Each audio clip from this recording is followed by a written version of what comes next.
we had a pretty good deal for a while.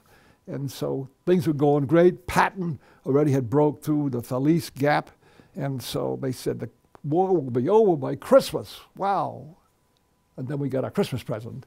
On December 16th, they broke through our lines up around Bastogne up in Belgium through the Ardennes forest. How they could have 200,000 men, 1,200 tanks hidden up there and nobody knew about it, this is amazing how that could have happened. And so we were in the woods, fighting in the woods.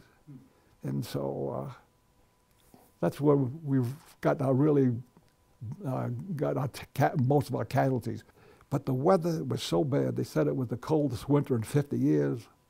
We had guys getting frozen and whatnot. I had guys in my outfit froze to death.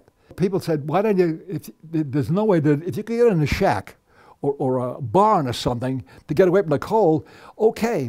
But there's no buildings there, they're just woods. And then says, well, dig a foxhole. The ground is frozen solid. You can't dig a foxhole. And so the Germans were clever.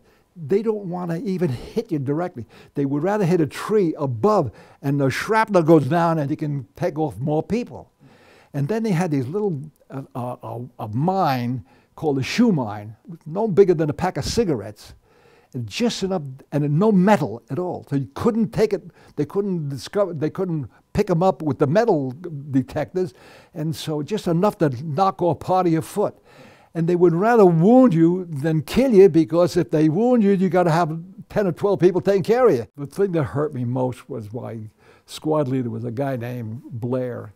He was an older man. He was 29 years old, and the rest of us were all very young. And he was one hell of a soldier.